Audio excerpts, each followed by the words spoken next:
नमस्कार दोस्तों, स्वागत है आपका आपके अपने YouTube चैनल जीएस जीनियस में। ज्योग्राफी जीएस की लेक्चर सीरीज में आज हमारे लेक्चर का टॉपिक है प्लूटो अ डार्क प्लैनेट, अर्थात यम एक बौना ग्रह।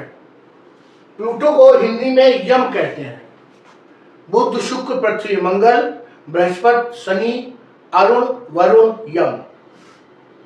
जब हमारे सोलर सिस्टम में 9 ग्रह माने जाते थे तब अरुण, वरुण, यम ऐसा कहा जाता था।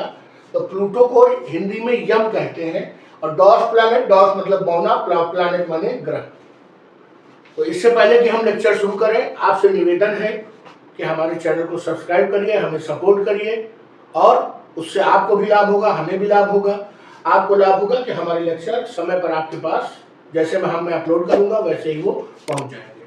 तो आइए शुरू करते हैं। सबसे पहले तो प्लूटो ग्रह कुछ ऐसा दिखता है।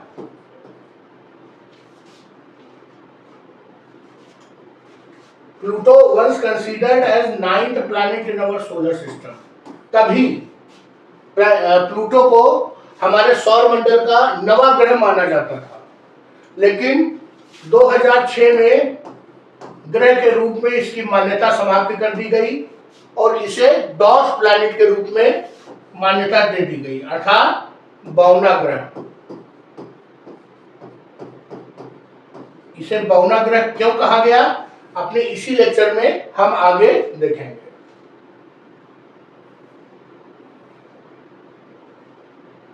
Pluto is small. बौना इसीलिए कहा जा रहा है क्योंकि ये बहुत छोटा है। इसका जो डायमीटर है वो चंद्रमा से भी कम है, केवल 1486 माइल्स। जो चंद्रमा है पृथ्वी का उपग्रह, उसका करीब 2/3 ही इसकी डायमीटर व्यास है, अर्थात चंद्रमा से आकार में 2/3 है, काफी छोटा है, इसीलिए इसे बौना ग्रह कहा गया है। और Pluto orbits the sun at an average distance of about 3.6 billion miles. Average distance इसलिए कहा जा रहा है कि हाईली इलिप्टिकल उसका जो है ऑर्बिट है। किसी समय वो सूर्य के पास आ जाता है, किसी समय दूर चला जाता है, इसलिए एवरेज डिस्टेंस नापी जाती है।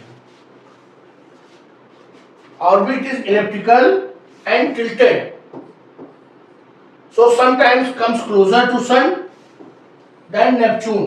कभी कभी तो वो इतना नजदीक आ जाता है कि ऐसा लगता है कि ये जो हमारा प्लूटो है वो अंदर है और नेपच्यून की कक्षा बाहर है, जबकि है उल्टा। नेपच्यून हमारा अंदर है और जो ये हमारा प्लूटो है वो बाहर है।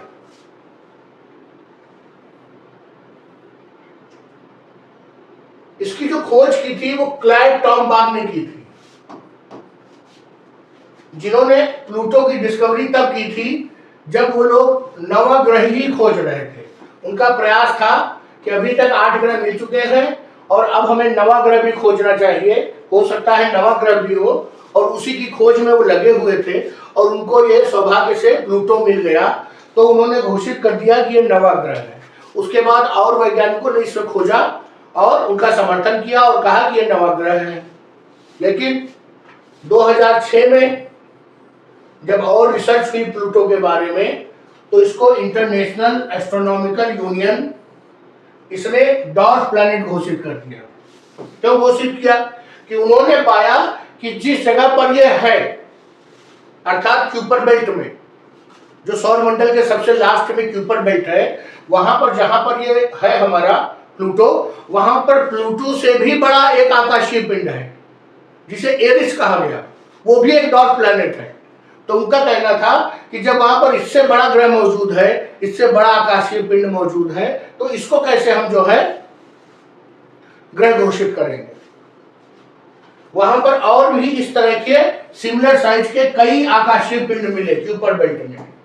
ये जब और खोज शुरू हुई और रिसर्च हुई तब मालूम चला।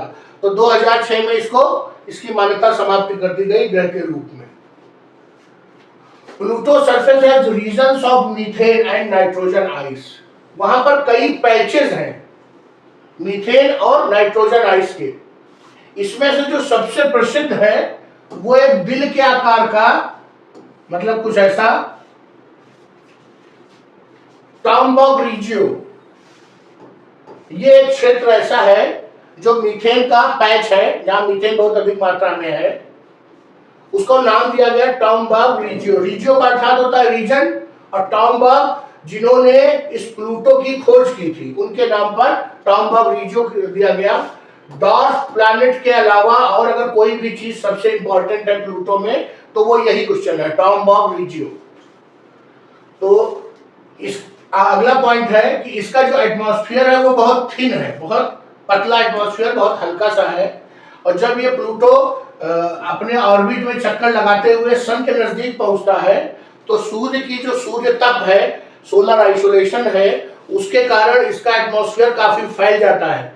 जैसे कि आपको हमने बताया था अपने सोलर सिस्टम वाले लेक्चर में कि कॉमेट का जो एटमॉस्फेयर है, जो उसके आइस है, जो वो वाष्प बन के पीछे पूंछ की तरह दिखती है, ऐसे ही इसका भी एटमॉस्फेयर काफी फैल जाता है और ये बड़े आकार का दिखने लगता है। लेकिन जैसे जैसे ये सूर्य से दूर होता जाता है इसका एटमॉस्फेयर वापस सिकुड़ जाता है और सतह पर बैठ जाता है। ये एक्सट्रीमली कोल्ड है, बहुत ठंडा है। क्यों? क्योंकि ये जिस जगह पे पाया जाता है वो सूर्य से बहुत दूर है। जो हमारा नेपच्यून ग्रह था वो 30.2 एस्ट्रोनॉमिकल यूनिट्स दूर था और ये उसके भी आगे है।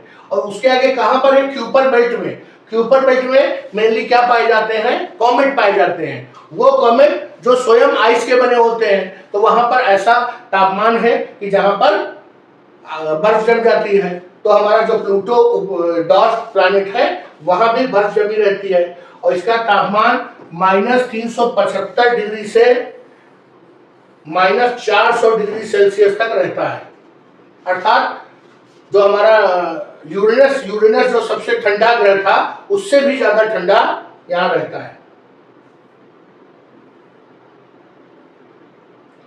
प्लूटो के 5 जो है उपग्रह हैं। भले अब ये मौना ग्रह है लेकिन इसके उपग्रह तो है ही, क्योंकि वो इसके चक्कर लगा रहे हैं। इसमें जो सबसे इंपॉर्टेंट है वो चेरॉन है।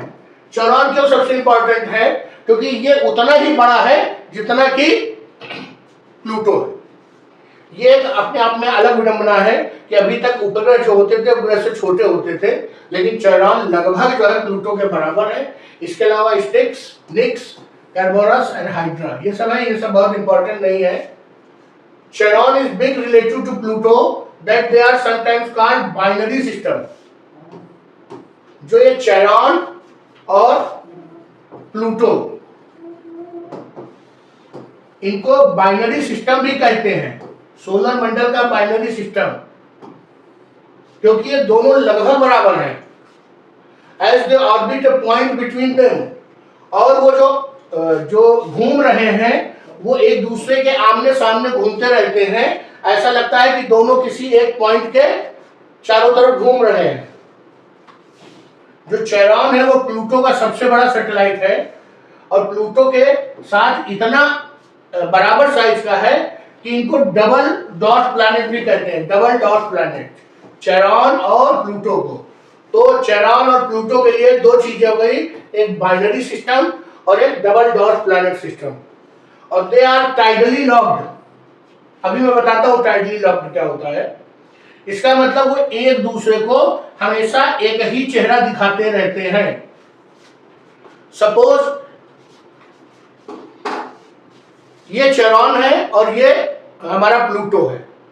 अब ये अगर ऐसे नाचे तो इस चेहरे के सामने हमेशा ये रहेगा, इस चेहरे के सामने हमेशा ये रहेगा, और जब ये घूम के आएंगे तो फिर इनके सामने इसके सामने ये रहेगा और फिर इसके सामने ये रहेगा। मतलब वो एक ऐसे आपस में समझदारी के साथ जो है रोटेट हो रहे हैं अपनी धुरी पे कि जो पिछली बार जो चेहरा एक दूसरे के सामने आया था वही बार बार वही चेहरा एक दूसरे के सामने आता है। ये उनकी समझदारी की बात है, वही आपसी समझौता है उनका।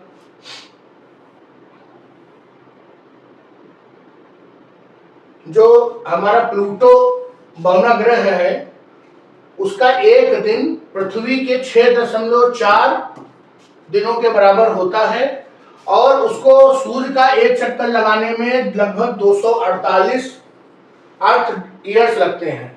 हमको 1 साल लगता है सूर्य का चक्कर लगाने में, इनको 248 साल लगते हैं।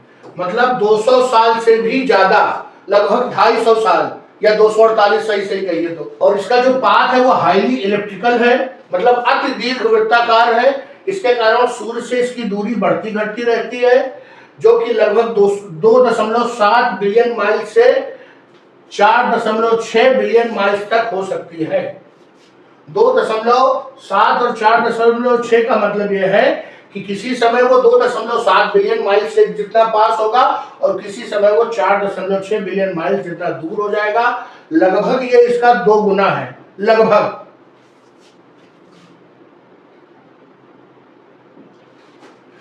नासा का जो न्यू होराइजन मिशन है, ये 2015 में प्लूटो के बगल से गुजरा था, और जो उसने डाटा दिया, हमारे पास वही डाटा अभी मौजूद है। उसने बताया कि वहां पर आइस है, वोल्केनो है और अदर यूनिक फीचर्स है, जैसे माउंटेन है। ये सब उसने बताया था। मतलब बताया था क्या, फोटो भेजी थी उसको, डाटा को जो है हमारे वैज्ञानिकों ने अध्ययन किया था। Pluto is located in Kuiper belt region beyond Neptune. हमने सोलर सिस्टम वाले जो हमारा लेक्चर था, अगर आपने उसे नहीं देखा है तो इसी वीडियो के डिस्क्रिप्शन में उसका लिंक पड़ा हुआ है, उसे जरूर देखिए। बहुत अच्छा लेक्चर बना था। उसमें हमने सूर्य और सभी ग्रह, उपग्रह, एस्टेरॉइड्स, कॉमेट्स, मीटियोर्स सब के बारे में डिटेल से बताया था, जितना जीएस के टॉपिक में कवर हो सकता है उतना। तो ये जो हमारा है, ये नेपच्यून के बाद जो कूपर बेल्ट है उस रीजन में ये पड़ता है, जहां पर इसके साथ साथ और भी आईसी बॉडीज हैं। आईसी बॉडीज मतलब बर्फ से बने हुए आकाशीय पिंड हैं, छोटे आकार के, जिन्हें हम क्या कहते हैं, कॉमेट कहते हैं। और कूपर बेल्ट में ये लगभग सबसे बड़ा ऑब्जेक्ट है, मतलब कि सबसे बड़ा वहां एरिस है, फिर प्लूटो है, फिर जो प्लूटो के साथ एक बाइनरी सिस्टम में उसका उपग्रह था वो है। ये सब वहां सबसे बड़े ऑब्जेक्ट्स हैं।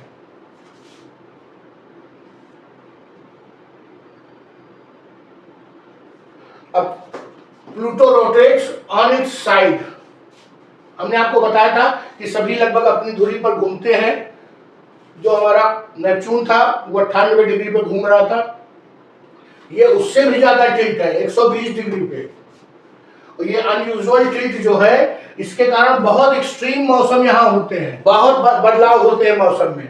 हमने आपको पिछले लेक्चर में बताया है कि जो मौसम होते हैं वो अपने एक्सिस पे टिल्ट के कारण होते हैं। जिस ग्रह, उपग्रह, आकाशीय पिंड में जितना अधिक टिल्ट होगा, उसके मौसम उतने ही उनमें वेरिएशन होगा, जिसके कारण वहां पर डेकेड्स ऑफ सनलाइट और डेकेड्स ऑफ डार्कनेस, 10-10 साल वहां पर सूरज नहीं निकलता और 10-10 साल वहां रात नहीं होती।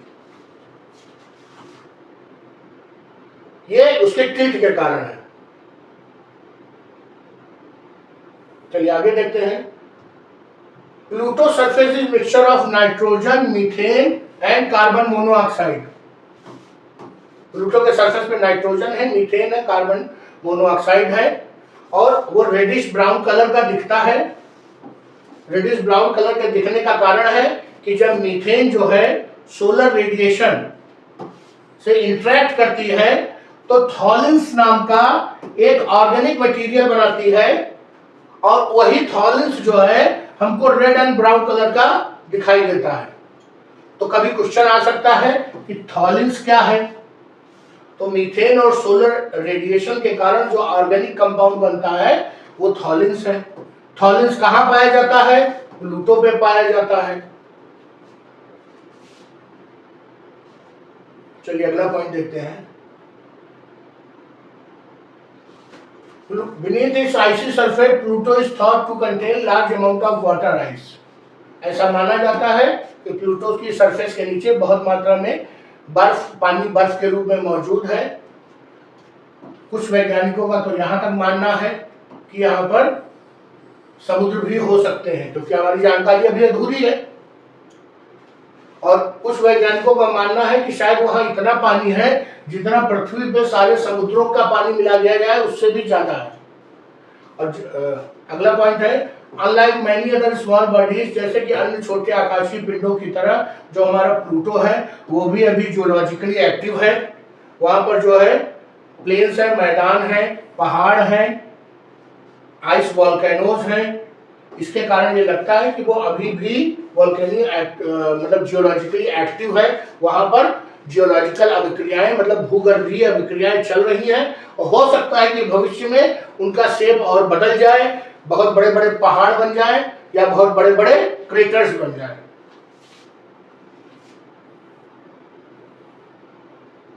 अब जो मेन एक और क्वेश्चन इंपॉर्टेंट है, हार्ट फीचर, जो हमने बताया था टॉम्बाउग regio. A heart-shaped region called Tombaugh Regio is unique feature on Pluto surface. Pluto के सरफेस पे एक दिल के आकार का जो क्षेत्र है उसे टॉम्बाउग रिजियो कहते हैं। ये नाइट्रोजन आइस प्लेन है, नोन एज स्पुतनिक प्लेनिशिया। ये वैज्ञानिकों का मानना है कि ये हीट इंजन है जिसके कारण वहां पर जियोलॉजिकल अभिक्रियाएं अर्थात भूगर्भीय अभिक्रियाएं हो रही हैं। तो टॉम्बाउग रिजियो कहां पर पाया जाता है? ये हमारा प्लूटो बौने ग्रह पर पाया जाता है, डॉर्फ प्लैनेट पे। और ये क्या है? ये नाइट्रोजन आइस प्लेन्स हैं जिसके कारण वहां पर भूगर्भीय अभिक्रियाएं हो रही हैं। प्लूटो का जो एटमॉस्फेयर है वो प्राइमरीली नाइट्रोजन है, ट्रेसेस ऑफ मीथेन है, कार्बन मोनोऑक्साइड है। जब ये प्लूटो सूर्य के नजदीक जाता है तो इसका जितनी भी आइस है वो वेपराइज होती है गैस में और मूव फर्दर अवे। मतलब मान लीजिए हम सन की ओर मूव कर रहे हैं और प्लूटो, तो इसका पूरा एटमॉस्फेयर पीछे की ओर चला जाता है और जब ये सूर्य से दूर चला जाता है तो ये वापस आके फ्रीज हो जाता है। बर्फ की ये विशेषता है कि जब वो सूर्य के पास जाएगा तो गर्मी पाकर पिघलेगी, पिघलने से गर्मी से वेपराइज हो जाएगी, वेपराइज होकर ऊपर उठेगी, ऊपर जिस डायरेक्शन में जा रही होगी वेपर उसके पीछे की दिशा में जाएंगे और जब ये सूर्य से दूर हो जाएगा तो वापस सेटल हो जाएगी सरफेस पे।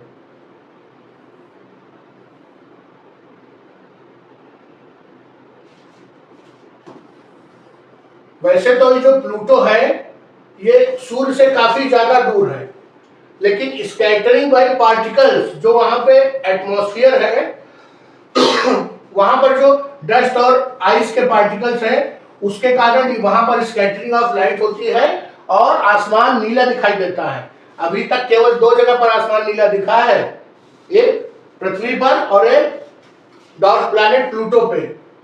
लेकिन ये पृथ्वी के नीले रंग के आसमान के समान नहीं है, ये काफी हल्का नीला रंग है। पृथ्वी का जो नीला रंग है वो काफी विविड है, काफी गहरा नीला रंग माना जाता है। अगर हम पृथ्वी पर रहें तो एक जो हमारा जो प्लूटो का जो एक साल है वो हमने आपको बताया 248 पृथ्वी के वर्षों के बराबर होता है, तो 2 सेंचुरी लग जाएंगी, 2 सेंचुरी लगेगी। और 1930 में प्लूटो की खोज हुई थी, 1930। इसमें आप 248 साल जोड़ दीजिए,